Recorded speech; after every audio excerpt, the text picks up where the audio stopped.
Amados hermanos, hoy día vamos a empezar con el estudio de Génesis 23 y antes de empezar vamos a orar. Señor Jesús, te damos gracias por esta nueva oportunidad de estudiar tu palabra, de comprender todo lo que tú tienes para nosotros, de entender, Señor, que tus promesas en ti son fieles y verdaderas, son amén y amén, porque tú eres nuestro Dios fiel. Y tu palabra es verdad, Señor. Hoy día te entregamos nuestros corazones y nuestras vidas para ser llenos de esta confianza y esta seguridad que tenemos de que cualquiera que se acerque a ti, Señor, tiene acceso, el Padre Jesús. Gracias por esta palabra y te pedimos que esto llene nuestros corazones y nos llene de esperanza para poder confiar y amarte cada día más, Señor. En el nombre de Jesús, amén. Es siempre un gusto poder servir al Señor, estudiando su palabra y al mismo tiempo ofreciendo nuestra vida tal y como dice en su palabra en Romanos 12. Así que, hermanos, os ruego por las misericordias de Dios que presentéis vuestros cuerpos en sacrificio vivo, santo, agradable a Dios, que es vuestro culto racional. No os conforméis a este siglo, sino transformaos por medio de la renovación de vuestro entendimiento, para que comprobéis cuál sea la buena voluntad de Dios, agradable y perfecta. Hoy vamos a empezar a estudiar el capítulo 23 del libro de Génesis. Al leer este capítulo vamos a comprender el amor maravilloso que Abraham expresó hacia su esposa Sara hasta el fin. También vamos a comprender el trato bíblico que Dios enseña hacia la mujer, ya que Sara, tal y como dice su nombre femenino, de origen hebreo, significa princesa. Este es un capítulo muy corto, tiene solamente 20 versículos. Hoy estudiaremos los primeros 9 y durante la próxima clase seguiremos con los siguientes 11. Sin embargo, para poder entender este capítulo es necesario comprender la vida de Sara y la vida de su familia. Lo precioso e increíble es que un capítulo antes, en Génesis 22, vemos la relación profunda entre Dios y Abraham. La Biblia nos enseña de que Abraham era amigo de Dios. Y esta relación cercana de amistad, basada incluso en el amor, se da a conocer cuando Dios le pide a Abraham que sacrifique a su hijo único, a la promesa. Y Abraham no lo duda ni por un segundo. La Biblia dice en Hebreos 11, por la fe Abraham, cuando fue probado, ofreció a Isaac, y el que había recibido las promesas ofrecía a su unigénito, habiéndosele dicho, en Isaac te será llamada descendencia. Pensando que Dios es poderoso para levantar aún de entre los muertos, de donde en sentido figurado también le volvió a recibir. Y esta relación de confianza entre Dios y Abraham también trascendió, ya que cuando Abraham fue a sacrificar a su hijo Isaac, Isaac no lo duda y le confía su propia vida a su padre. Por ello, cuando va a ser sacrificado, no se muestra rebelde, muy por el contrario. Él tenía la seguridad de que Dios iba a proveer solo por la palabra que su padre le había dado. Y Isaac se ofrece como un cordero, y por ello representa la tipología de Cristo. Dentro de esta dinámica familiar de confianza, seguridad y amor, se encontraba Sara. Por ello, a pesar de los errores de su marido, ella le llamaba Señor. Y esta sumisión no es una sumisión del tipo que uno piensa que va a recibir alguna ofensa psicológica. No, porque esta relación se basaba en la confianza y únicamente en el amor que ellos habían recibido de parte de un Dios grande, de un Dios que les había prometido algo que ellos tanto anhelaban. Dios amaba a Sara y conocía todo lo que sucedía en su vida. Dios pudo hacer muchas cosas al respecto y pudo intervenir en diferentes momentos en su vida matrimonial. Incluso pudo intervenir desde el principio de su matrimonio y darles un hijo. O pudo evitar que Abraham tome una mala decisión frente a Faraón o frente a Abimelech. Pero no, durante su camino, nuestro Dios amoroso le dijo que no en varias cosas. Y aún a pesar de sus negativas, Sara persistió en confiar en Dios, en vez de someterse al miedo. Y por ello Dios la recompensó con un gran derramamiento de bendiciones de muchas formas. De la misma forma, Dios puede elegir dentro de su voluntad permitir que tomemos las consecuencias de nuestras malas decisiones. Pero dentro de todas estas situaciones tenemos que confiar en la verdad de la palabra de Dios, en que cada una de las cosas obran para bien, para aquellos que le aman. Desde esta mirada familiar vamos a poder entender cómo la vida de Sara y Abraham e Isaac fueron siempre vidas que confiaron en Dios desde el principio hasta el fin. Dice en el versículo 1 del capítulo 23, fue la vida de Sara 127 años.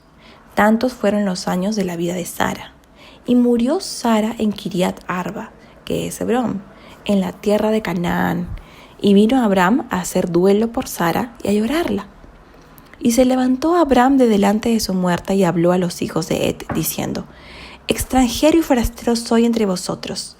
Dadme propiedad para sepultura entre vosotros, y sepultaré mi muerta de delante de mí.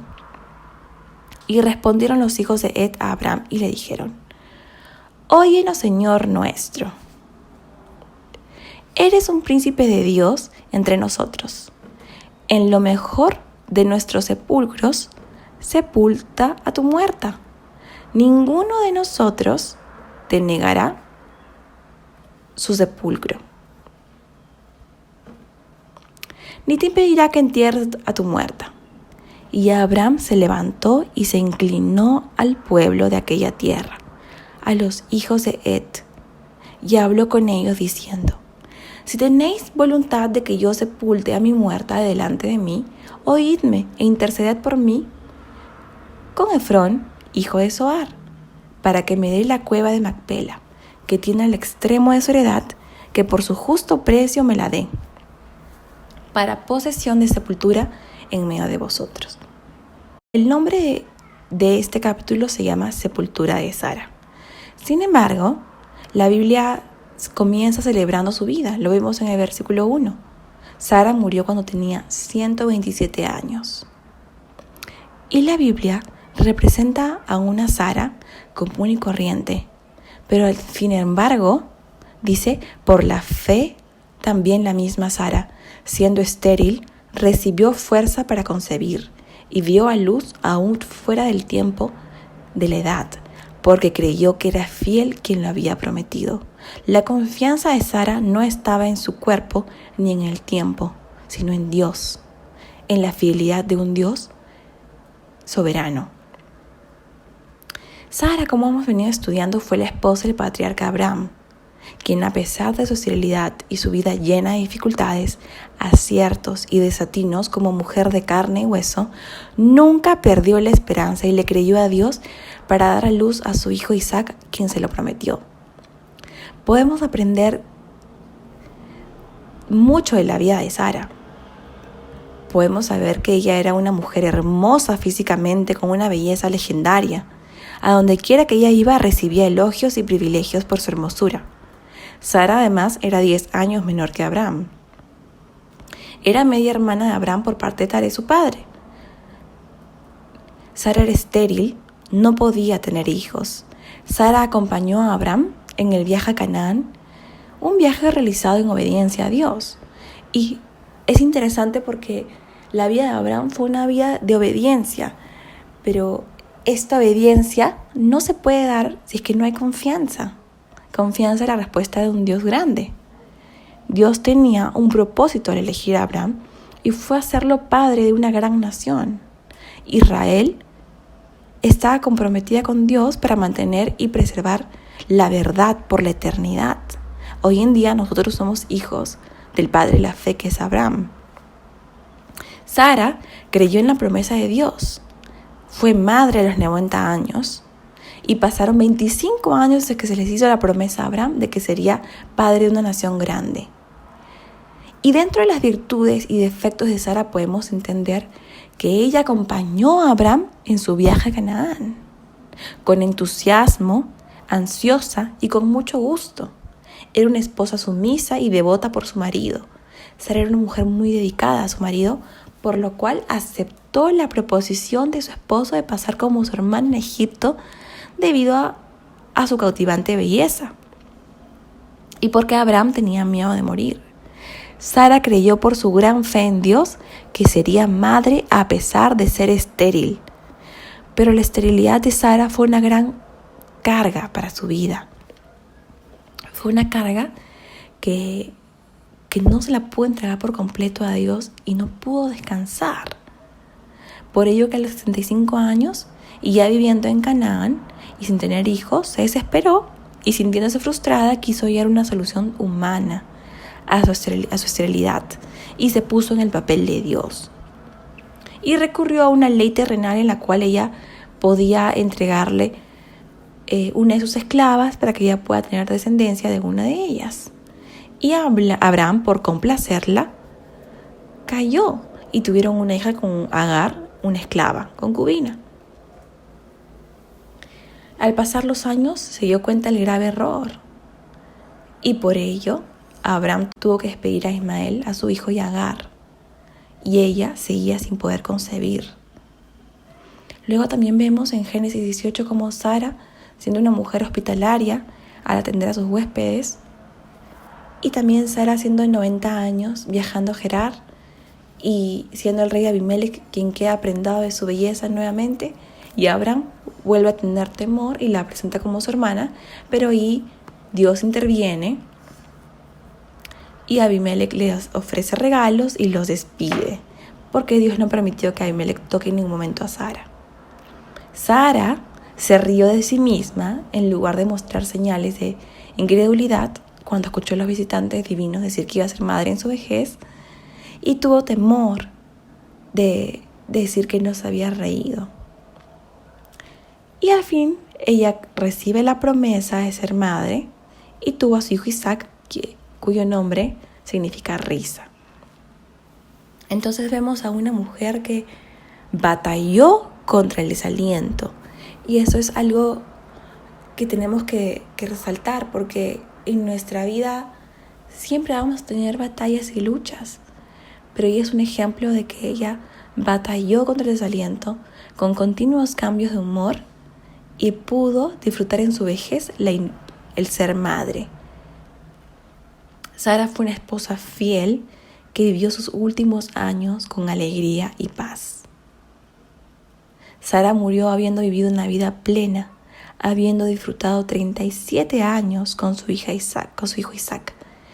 Ella murió en Hebrón, como dice en el versículo 2. Y murió Sara en Kiriat Arba, que es Hebrón, en la tierra de Canaán, y Abraham fue a hacer duelo por Sara y a llorar por ella. Se nos dice que Sara murió en Kiriat Arba, que era Hebrón, y Abraham tuvo que comprar una cueva para enterrarla en la misma tierra que Dios le había dado. ¿Por qué no la habrá llevado a otro lugar? Porque su esperanza para el futuro estaba unida a aquella tierra. Al avanzar en la lectura del capítulo, vamos a destacar que aunque tenemos aquí muchos arreglos para un funeral, hay una gran verdad, ya que vamos a entender cuál era la mirada de Abraham hacia estas tierras. Él tenía una vida nómada, pero al morir Sara, Abraham buscó un lugar donde enterrarla. El problema es que legalmente no podía hacerlo, ya que como extranjero, Abraham no tenía derecho legal de comprar tierra en Canaán. Sabiendo esto, él decidió apelar a las autoridades de Hebrón, y Abraham se dirigió a la puerta de la ciudad, donde se trataban todos los asuntos legales y civiles de la comunidad. Allí presentó su caso y apeló. En Génesis 23, del 3 al 4, dice: Después Abraham se levantó de delante de la difunta y habló a los hijos de Ed, diciendo: Extranjero y peregrino soy entre vosotros. Dadme en propiedad una sepultura entre vosotros, para que pueda sepultar a mi difunta delante de mí. Y es muy interesante notar por qué era importante de que Abraham sea conocido como extranjero y peregrino en la tierra que iba a recibir como respuesta o como recompensa.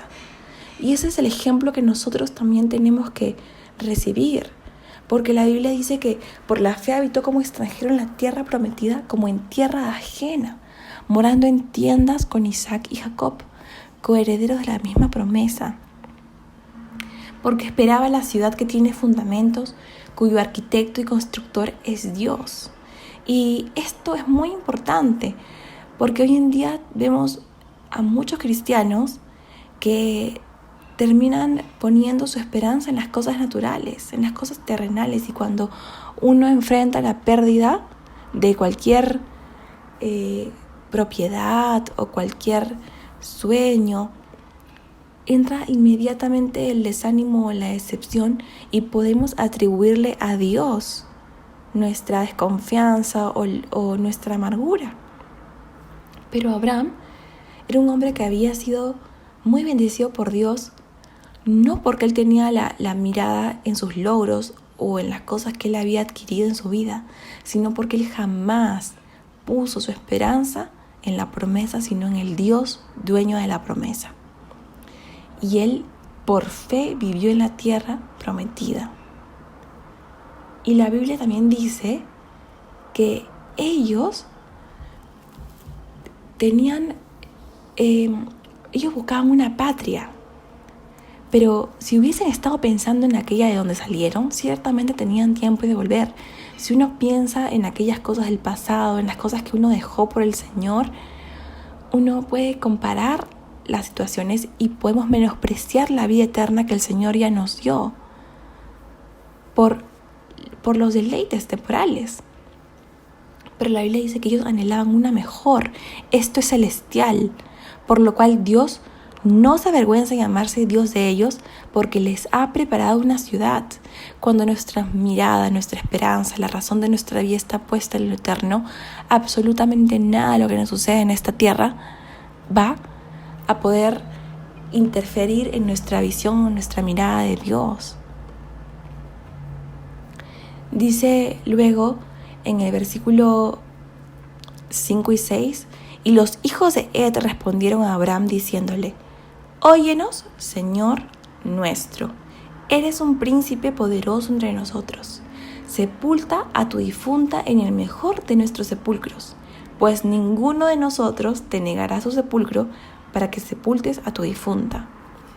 Abraham llevaba años viviendo en la región y se había ganado el respeto de los locales. Por eso respondieron positivamente y por eso le llamaron príncipe de Dios. Y era un hecho conocido de que toda la comunidad de Abraham era considerada como un grupo numeroso, como un dirigente rico, como un protectorado de Dios. Aún incluso el rey Abimelech en Génesis 21:22 le dijo a Abraham: Dios está contigo en todo lo que haces. Y del mismo modo, así como cuando José estuvo injustamente en la cárcel, la Biblia habla de que Dios estaba con él. Y aún en este momento de pesar, de dolor, de tristeza por la pérdida de su esposa, todos podían reconocer de que él era un príncipe de Dios por su buena conducta. Y la oferta que le hacen a Abraham era una oferta aparentemente generosa. Pero Abraham no quería dejar a Sara en la tumba de alguien más. Él no quería que le presten un lugar para su esposa, Sara, para alguien que para él representaba mucho valor. Él quería una propia que perteneciera a su familia. Del mismo modo, nuestro Señor Jesús también está preparando una morada para nosotros y para su esposa, que es la iglesia, quien ha comprado con un precio muy alto. En los versículos 7 al 9 vamos a ver lo que Abraham propone. Abraham se levantó e hizo una reverencia al pueblo de aquella tierra. Abraham siempre les mostró respeto. Nunca se movió de su lugar. Los hijos de Ed, y habló con ellos diciendo: Si es vuestra voluntad que yo sepulte a mi difunta de delante de mí, oídme e interceded por mí con Efrón, hijo de Zoar, para que me dé la cueva de Macpela, que le pertenece, que está al extremo de su campo, que en presencia de vosotros me la dé por un precio justo en posesión para una sepultura. Abraham era un hombre visionario. Él no solamente pensaba en su esposa Sara, por el contrario, él tampoco pensaba en una necesidad inmediata. Él estaba pensando en un lugar para él y para sus hijos. Y Abraham no estaba pidiendo nada regalado. Él estaba dispuesto a pagar el precio justo por el terreno. Él estaba haciendo lo posible por comprar un terreno que se convirtiera en su primera propiedad en la tierra prometida.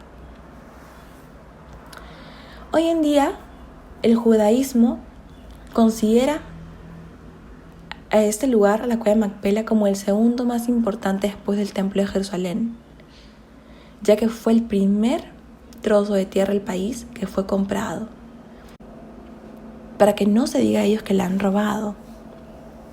Y por eso se dice hoy día, nosotros pagamos el precio por todo lo que valía. Y en este lugar, además, no solamente está enterrada Sara, sino también están enterradas Rebeca y Lea.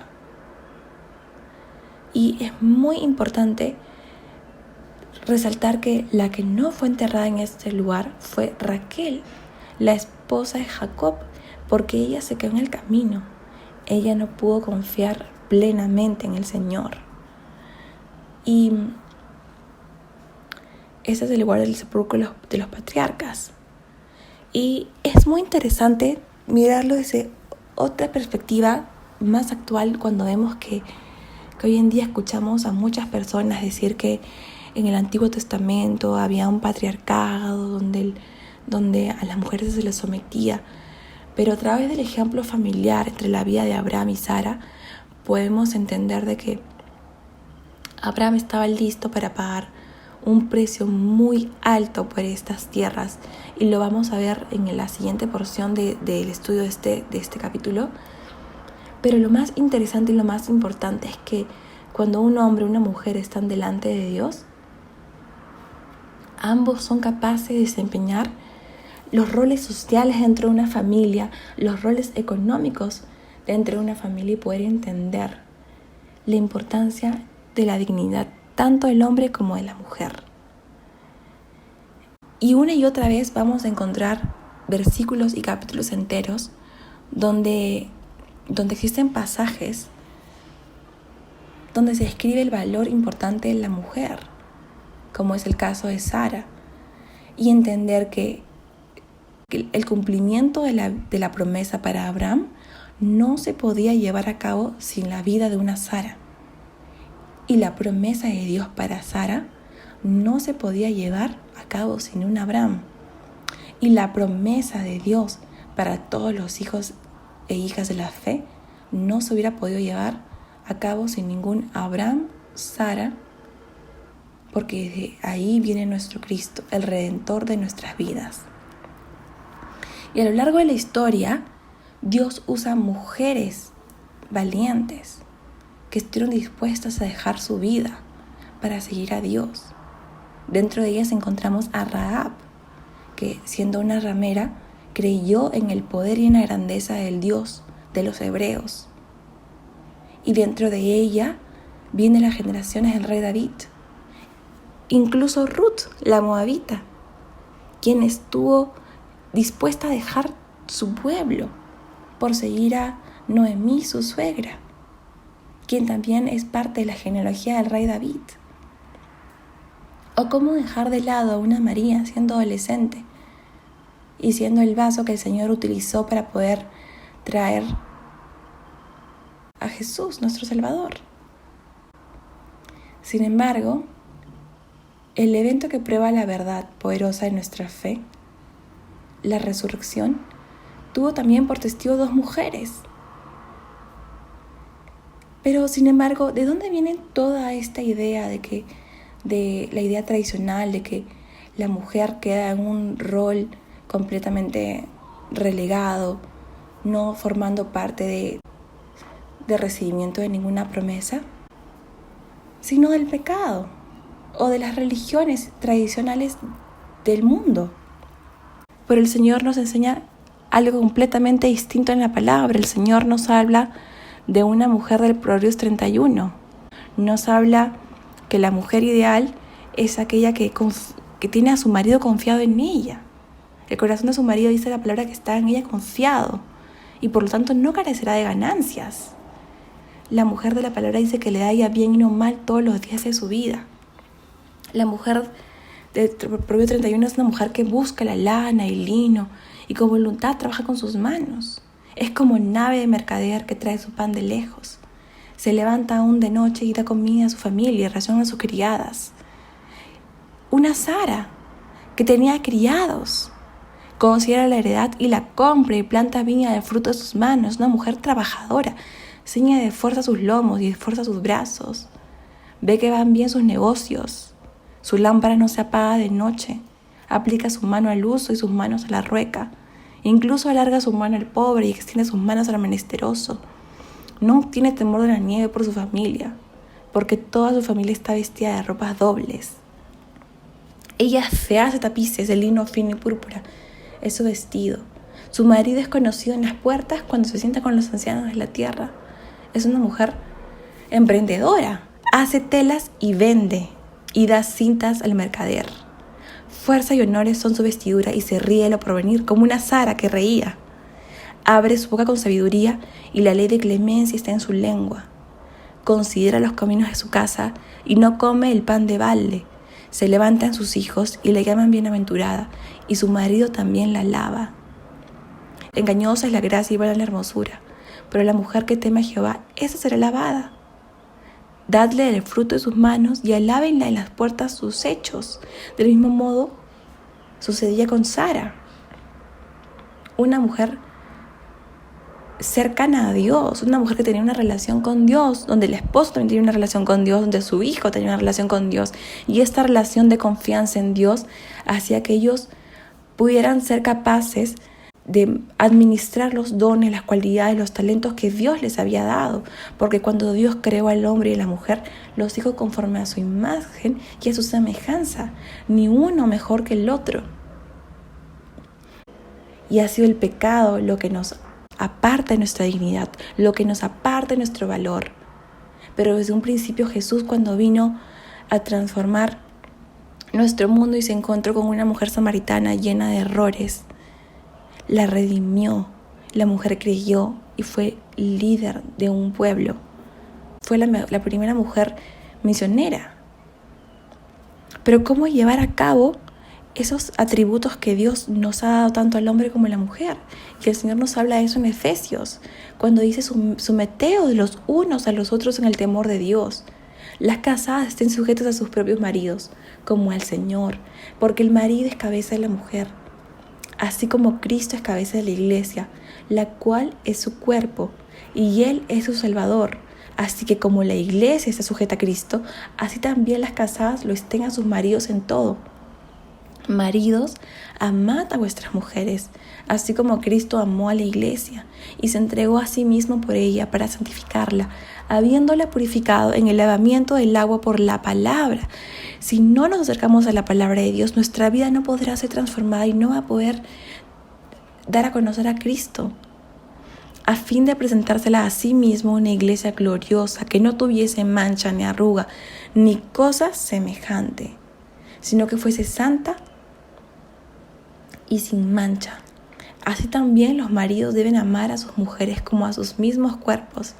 El que ama a su mujer, a sí mismo se ama, porque nadie aborreció jamás a su propia carne, sino que la sustenta y la cuida, como también Cristo a la iglesia, porque somos miembros de su cuerpo, de su carne y de sus huesos. Por esto dejará el hombre a su padre y a su madre, y se unirá a su mujer, y los dos serán una sola carne. Grande es este misterio, mas yo digo esto respecto de Cristo y de la iglesia. Por lo demás, cada uno de vosotros ame también a su mujer como a sí mismo, y la mujer respete a su marido. Este amor que los maridos tienen a sus esposas y sus esposas a los maridos es un amor basado en la confianza, en el respeto. Y entonces, ¿qué es lo que hace hoy en día? Dios invierte el estereotipo de la mujer ideal del mundo y del hombre ideal que hay en el mundo, que es un hombre, una mujer que están continuamente compitiendo para demostrar quién vale más o quién vale menos. Y tienen un rol con una lista de tareas a cumplir y donde Dios no le da ningún liderazgo al uno sobre el otro o ningún poder predominante del uno sobre el otro, sino que nos invita tanto al hombre como a la mujer a imitar la gracia de Jesús. Y al comprar a Abraham esta propiedad que tuvo un gran valor, que en la próxima clase vamos a profundizar en el precio de este lugar, vamos a entender de que nosotros hemos venido a esta tierra a imitar a un Cristo que fue un rey y un siervo, porque Jesús vino a dar el ejemplo de servir y no a ser servido, a lavar los pies, a tener misericordia del menesteroso, a exaltar a los pacificadores, a consolar a los que lloran, a dar de comer al hambriento y a amar los bienaventurados en su labor, igual como le sucede a la mujer en el Proverbio 31. Por eso que nuestro Dios quiere que nosotros, siendo imitadores de su gracia, podamos dar a conocer esa misericordia que Él nos mostró a nosotros desde el principio y hasta el fin. Y tal como iniciamos estudiando este libro, este capítulo, es importante entender de que cuando uno se encuentra dentro de un matrimonio, el cumplimiento de las promesas se dan cuando hay confianza y unidad entre las parejas de esposos, porque una esposa puede alentar al esposo a esperar en Dios y a confiar con expectativa del poder de Dios. Del mismo modo, un esposo puede alentar a su esposa a confiar expectante del poder de Dios. Y un hijo, así como le pasó a Isaac, puede alentar a su padre a confiar en Dios cuando no muestra rebeldía y cuando muestra sumisión. Y Dios es un Dios tan bueno que Él retribuye la obediencia con grandes bendiciones. Por eso sucede que cuando uno lee Deuteronomio, uno se queda impactado de todas las bendiciones que Dios promete a aquellos que cumplen. Pero también vemos la vida de Abraham y la vida de Sara, que eran personas con defectos.